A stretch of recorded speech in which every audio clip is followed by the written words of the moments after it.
इस वक्त की बड़ी खबर आपको कश्मीर के बारामुल्ला से बता दें। मंशियात के खिलाफ जंग जारी है। बारामुल्ला पुलिस ने रवा साल मुकदमात दर्ज किए हैं। जनवरी, फरवरी और मार्च में ये मुकदमात दर्ज किए गए हैं। एनडीपीएस एक्ट के तहत ये मुकदमे दर्ज किए गए हैं। 3 महीनों में 113 मंशियात फरोशों को गिरफ्तार किया गया। 7 मंशियात फरोश को पुलिस ने हिरासत में ले लिया है। करोड़ों रुपए मालियत की ममनुआ अशिया बरामद की गई है।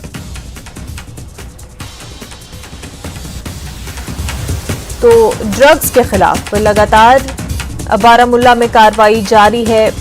जंग जारी है कि किस तरह से मंशियात की जो ये लानत एक तरह से फैली हुई है उसको खत्म किया जाए।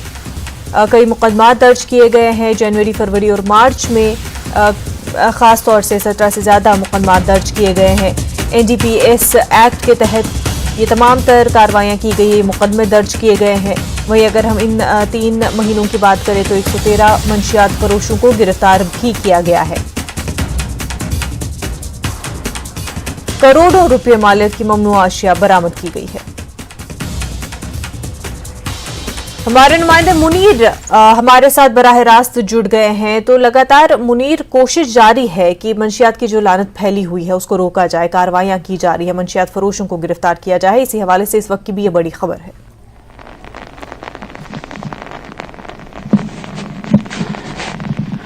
देखिए, ये एक बड़ी खबर है क्योंकि जिस तरह हम गुज़श्ता कई सालों से हम लगातार देख रहे हैं, जिस तरह पुलिस जो है, जम्मू कश्मीर पुलिस, अगर हम बारामुल्ला पुलिस की बात करें, जो ड्रग्स जो मामला है, बड़ा तशवीशनाक मामला जो बड़ा हुआ है, फैला हुआ है, उस पर रोकथाम की जा रही है। जो ड्रग पेडलर्स हैं उनको पकड़ने की कोशिश की जा रही है। उस सिलसिले में जम्मू कश्मीर के तमाम अजला में पुलिस मुतहरिक है और ये कार्रवाइयाँ की जा रही है। अगर हम अब बारामुल्ला की बात करें, उन्होंने आज जो उन्होंने लिस्ट यानी मंजर आम पर आया है उनकी तरफ से, जो उन्होंने कहा कि जनवरी, फरवरी और मार्च जो ये 3 महीने हैं उसमें उन्होंने 75 केस जो है वो रजिस्टर हुए हैं। और उसके साथ साथ उन्होंने 113 लोग जो है ड्रग पेडलर्स जो है, जो मंशियात फरोश है और मंशियात में मुलव्वस लोग जो है, नौजवान जो है, उनको 113 लोगों को गिरफ्तार किया गया है। और उनमें जो 7 लोग हैं उनको डिटेन किया गया है, पीएसए के तहत उन पर लगा है और उन्हें जेल भेजा गया है। और रिकवरी जो मामला हुआ है और करोड़ों अरबों खरबों रुपए की जो रिकवरी हुई है उसमें बाज़ाब्ता पुलिस ने जो ये लिस्ट निकाली है, उन्होंने लिखा है जो ब्राउन शुगर है उसमें इन 3 महीनों में 3.269 केजीज जो है ब्राउन शुगर वो बरामद हुआ है इन स्मगलरों के कब्जे से, जिसकी वैल्यू जो मार्केट में है उसमें 3.26 करोड़ की वैल्यू होती है, वो है। इसी तरह हीरोइन की अगर बात करें, वो 1.85 केजीज है, उसमें 98.90 लाख की जो मार्केट रेट है वो वैल्यू है। इसी तरह चर्स जो है 6.831 केजीज जो है उसमें जो मार्केट वैल्यू है 26.23 लाख उसमें आ रहा है। इसी तरह यानी पॉपी जो है, स्ट्रॉबेरी जो है या बाकी जो यानी पाउडर जो बनाया जा रहा है चर्स का या उसका जो बनाया जा रहा है उसमें भी 9.22 लाख बरामद हुए हैं उसकी जो है। इसी तरह कैश सीज्ड है, जैसे जुआरी होते हैं उनका जो अरेस्ट जब हुए हैं उनमें 85 हजार रुपये जो है वो उनके बरामद हुए हैं। और कुल मिला के अगर हम देखेंगे 4 करोड़ 75 लाख और 46 हजार रुपये जो है वो बरामद हुआ है। इस तरह जो पुलिस ने ये लिस्ट जो मंजर आम पर लाई है और बड़ा तशवीशनाक मामला है, अभी भी बढ़ रहा है। जिस तरह पूरे मुल्क की अगर हम बात करें, जम्मू कश्मीर की बात करें, सरकार भी काफी मुतहरिक नजर आ रहा है और उसमें बाज़ाब्ता तौर पे ये कहा जा रहा है कि ड्रग्स जो है उसकी स्मगलिंग जो हो रही है, चाहे उस पार हो या इस पार हो, और दोनों ये सिलसिला जो है बंद होना चाहिए। आज भी अगर हम बात करें, क्योंकि कुंजर में आज भी एक ड्रग पेडलर को गिरफ्तार किया गया है, उसके कब्जे से चर्स बरामद हुआ है। और तशवीशनाक मामला यह है कि अगर हम सोपोर की बात करें, और जिस तरह परसों जो सोपोर में एक ड्रग पेडलर ने ही अपनी मां का गला दबोच लिया है, उसका खात्मा कर दिया है, और बड़ा संजीदा मामला है। पुलिस भी मुतहरिक है, पुलिस भी कार्रवाई कर रहे हैं और इनकी गिरफ्त में लाया जा रहा है। और सबसे बड़ा अहम मसला यह है कि अब घरेलू जो घरों में अंदर जो वालिदैन हैं अपने बच्चों पे निगहदाश्त करने की ज़रूरत है, निगाह रखने की ज़रूरत है, उन पे काउंसलिंग करने की ज़रूरत है जो इन मामलात में गिरफ्तार है, जो मुलव्वस हैं, क्योंकि अगर इस पे रोकथाम नहीं की गई तो हालात कुछ खतरनाक साबित हो सकते हैं। अब किसी पे भरोसा नहीं रह सकता है। और दूसरा पहलू यह है कि अब चर्च की बात नहीं है, इस तरह की बात नहीं, अब हम मेडिकल स्टोर्स की बात अगर हम करें, क्योंकि बहुत सारी शिकायत मौसूल हो रही हैं, क्योंकि उन पे जो बिना यानी प्रिस्क्रिप्शन के बगैर लोग जो है वो वहां दवाइयां हासिल करते हैं, और कुछ लोग ऐसी दवाइयां हासिल करते हैं जो एज नशे के तौर पे हासिल करते हैं, और उसमें मेडिकल डिपार्टमेंट जो है वो महकमे हालत है उन पे लगाम कसने की जरूरत है ऐसे स्टोर्स पे, और उसमें निगहदाश्त करने की जरूरत है ताकि ये संजीदा मामला जो है, तशवीशनाक मामला जो है, उसमें जो है लगाम कसी जाए। जी बिल्कुल बिल्कुल मुनीर, और जैसा कि आपने जिक्र भी किया कि रिसेंटली जो केस हुआ था जहां पर एक्यूज्ड ने अपनी मां को मार दिया है, और माना जा रहा है कि वो नशे की लत की वजह से इस तरह, और ये बात साफ हो चुकी है कि जितना क्राइम रेट अब बढ़ता जा रहा है मुनीर, और जो देखा जा रहा है अब जैसे जिस तरह का नेचर ऑफ क्राइम अब देखने को मिल रहा है जो पहले वादी में कभी देखने को नहीं मिलता था, इस तरह के क्राइम नहीं सुने जाते थे कश्मीर से, लेकिन अब ये सुनने को मिल रहे हैं। तो ये वजह है कि जिस तरह का ड्रग मेनेंस फैल गया है, जिस तरह की नशे के आदी नौजवान हो रहे हैं, ये सिर्फ वहां तक ही सीमित नहीं है ये प्रॉब्लम, ये इससे अब बहुत बड़ी ज्यादा प्रॉब्लम सोसाइटी में फैल रही है। इस वजह से लोग जो है क्राइम जिस तरह का हो रहा है, नशे की लत में जो लोग क्राइम कर रहे हैं, ये बहुत ही ज्यादा एक सोशल फैब्रिक को भी, अब हमारी सोसाइटी को बहुत ही ज्यादा नुकसान पहुंचा रहा है, खराब कर रहा है सोशल फैब्रिक को, और कहीं ना कहीं ये एक बहुत ही बड़ा मसला बन चुका है, एक पीक, एक एज आ चुका है जहां पर अब ये डिसाइड करना बहुत जरूरी है कि सोसाइटी को भी आगे आना है कि किस तरह से इस बुराई को जड़ से ही खत्म किया जाए।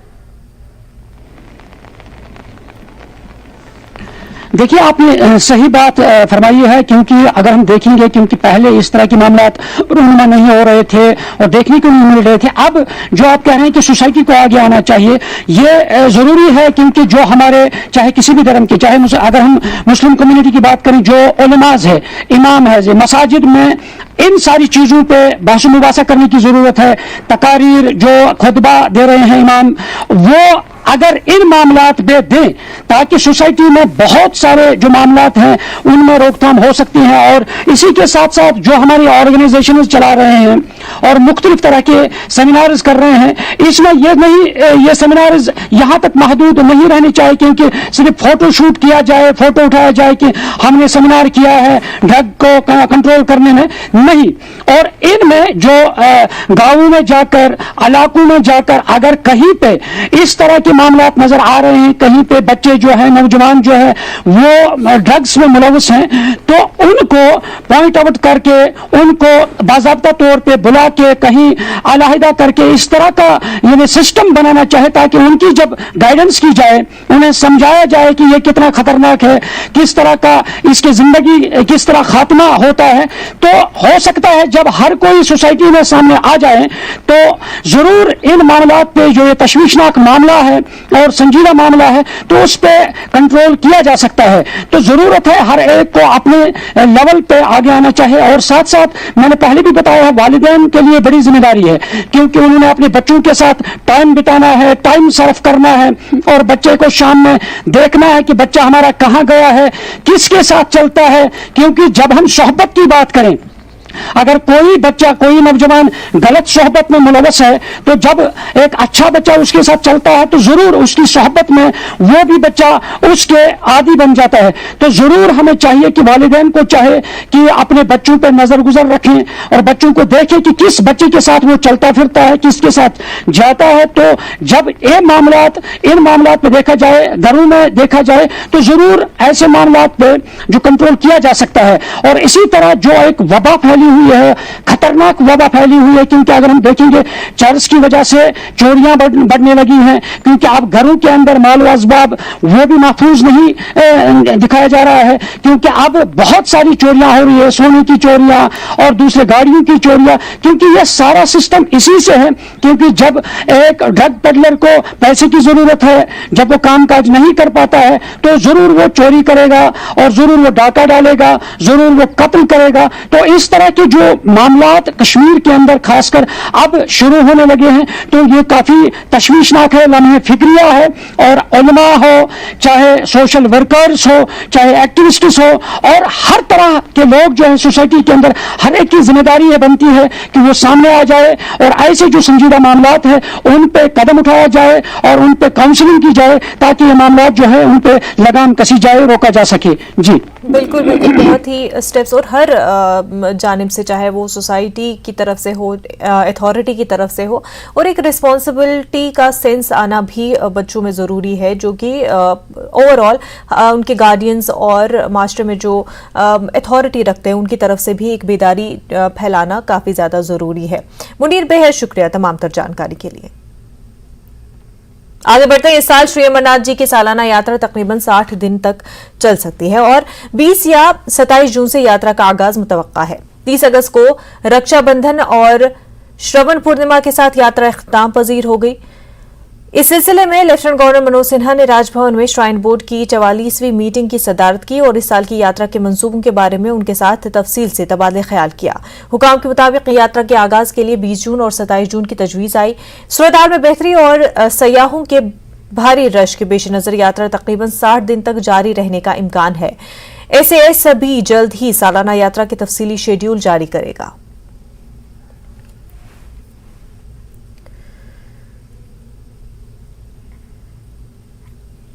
वज़ीर दाखिला अमित शाह की तजवीज़ पर POK ने बड़ा कदम उठाया।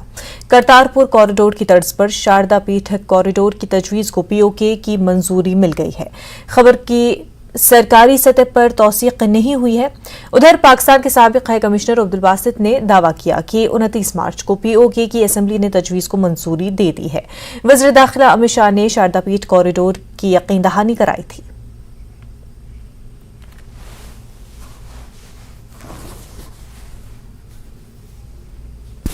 आज यहाँ पर जब सभी भक्त आए हैं, रविंद्र पंडिता जी ने कहा है कि करतारपुर कॉरिडोर के पेटर्न पर शारदा पीठ को भी जल्दी से यात्रा के लिए खोल दिया जाए। भारत सरकार निश्चित ही इस दिशा में प्रयास करेगी, इसमें कोई दो राय नहीं है। पनून कश्मीर लीडर डॉक्टर अग्निशेखर ने शारदा पीठ कॉरिडोर के हवाले से हो रही पेशरफ्त का खैर मकदम किया। शारदा पीठ कॉरिडोर की खबर तो उड़ती हुई आई है, लेकिन अभी भारत सरकार ने इसकी पुष्टि नहीं की है। यदि ये होता है और कैसे होता है ये हमारे अधिकार क्षेत्र में नहीं है, क्योंकि पाकिस्तानी कब्जे वाले कश्मीर में शारदा पीठ है। वहाँ जाने की जो भी तैयारियाँ, जो भी सुविधाएं, उसका तो सरकार संज्ञान लेगी। लेकिन हम ये ज़रूर कहना चाहेंगे कि हम पिछले 40 वर्षों से ज़्यादा एक अभियान चलाए हुए हैं, जिसकी शुरुआत 1976 में कश्मीर में रामचंद्र मंदिर में एक 2 दिवसीय सेमिनार किया था पंडित अमरनाथ गंजू की अध्यक्षता में।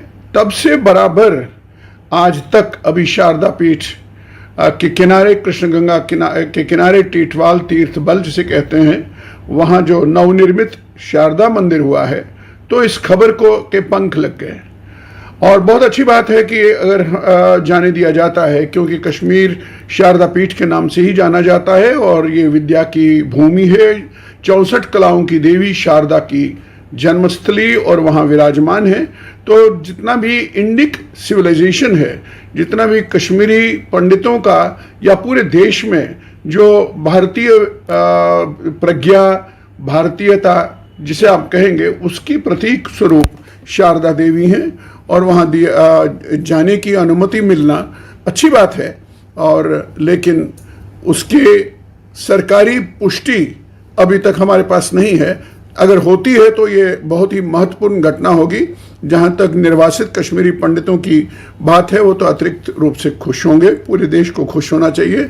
और जो हमारी डिमांड्स हैं कश्मीर वापसी की, और वहाँ अलग से एक होमलैंड बनने की, और होमलैंड बनने के बाद भी तो शारदा जाना है ना, तो पूरे देश को जाना चाहिए, आना चाहिए। और लेकिन भारत सरकार की ओर से इसकी अभी पुष्टि नहीं है, पुष्टि आने दीजिए फिर बात करेंगे। तब तक के लिए भी स्वागत है और महत्वपूर्ण घटना।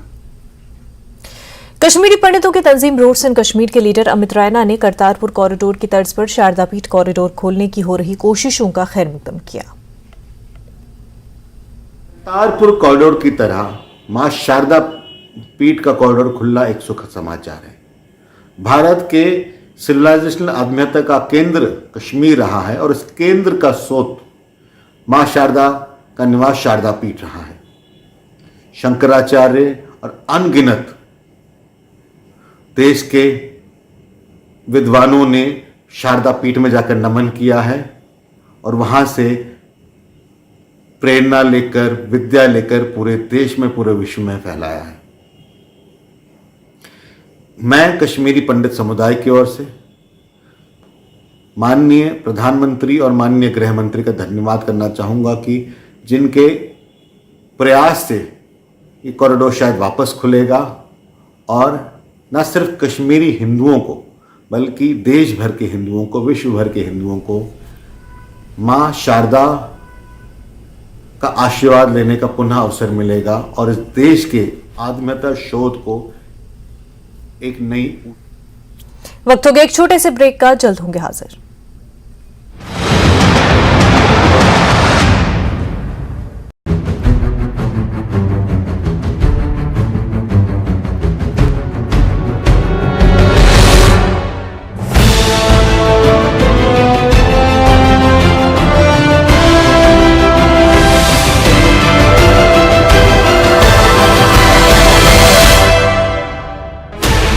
Sixteen channels, 15 languages, 26 states, 1200 plus reporters, 67 plus crore viewers. India's largest news network, News 18 Network.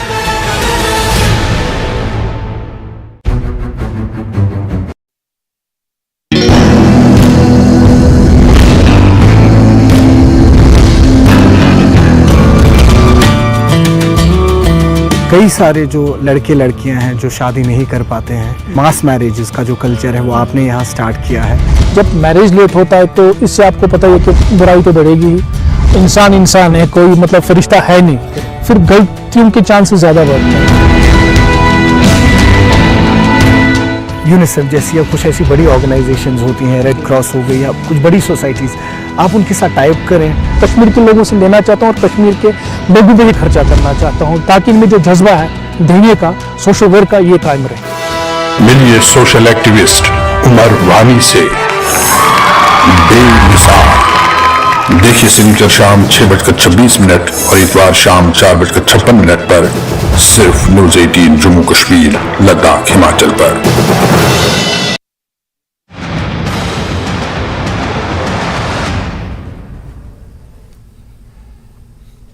Break के बाद आपका खैर मकदम है। आरएसएस के सरबराह मोहन भागवत ने एक प्रोग्राम से खिताब करते हुए कहा कि आज पाकिस्तान के लोग भी मानते हैं कि हिंदुस्तान की तकसीम एक गलती थी।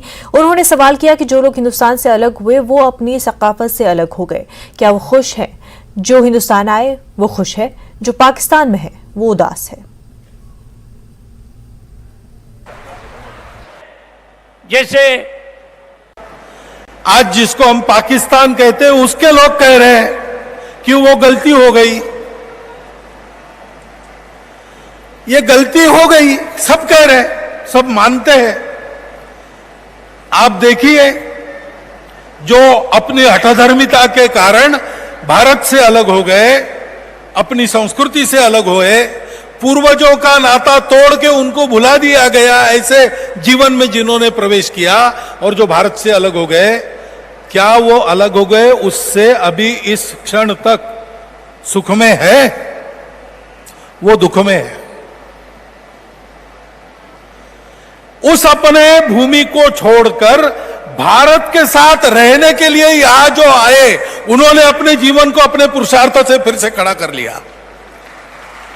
वो आज दुखी नहीं है, वहां दुख है। क्यों है? क्योंकि एक कृत्रिम जीवन में जी रहे। सत्य जीवन का अंगीकार करना, अगर वो गलत है तो गलती का सुधार तो यही हो सकता है, तो उसकी बात करने में क्या लज्जा है? वो सही है, और जो सही है वो टिकता है, जो गलत है वो आता है और जाता है। इसलिए मैं कहता हूं कि आप तैयार रहिए। कैसे होगा, क्या होगा, मैं नहीं जानता। मेरे कहने का कतई ये मतलब नहीं है कि भारत आक्रमण करे पाकिस्तान पर, गलत बात है। हम उस संस्कृति से नहीं है जो किसी पर आक्रमण करती है। हम उस संस्कृति से है जिसने जी जान से मुंह तोड़ जवाब देकर अपनी रक्षा तो की है, वो तो हम करते हैं, करेंगे, लेकिन हम आक्रमणकारी नहीं है। लेकिन लोगों के ही मन में आएगा, हो जाएगा, जैसे भी होना है। सत्यमेव जयते का देश है, अखंड भारत सत्य है, खंडित भारत दुस्वप्न है, जो अभी धीरे धीरे जा रहा है। वैसे वैसे एक उत्साह का संचार हो रहा है, होगा। उस समय वहां से अपने भारत को साथ लेकर जो आए, उनको ये काम करना पड़ेगा, वहां फिर से उस भारत को बसाना पड़ेगा।